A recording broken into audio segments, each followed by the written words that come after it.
Ndugu zangu, kama mnavyoona mpira huo, muona kazi hizo, hizi zipo kwa ajili yetu, hizi kwa ajili yetu, kwa ajili yenu,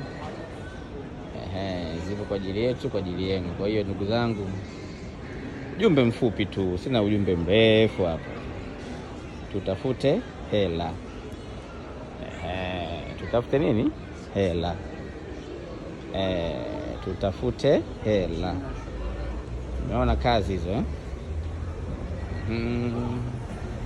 Ujumbe hapo ni mfupi tu, tutafute nini? Hela. Lakini tukimtanguliza na Mungu, maana sio kutafuta hela tu. Unaenda kwa waganga wa kienyeji huko, badala kukufanikisha wanachukua na nyota yako na kumaliza kabisa. Chana na waganga wa kienyeji babu.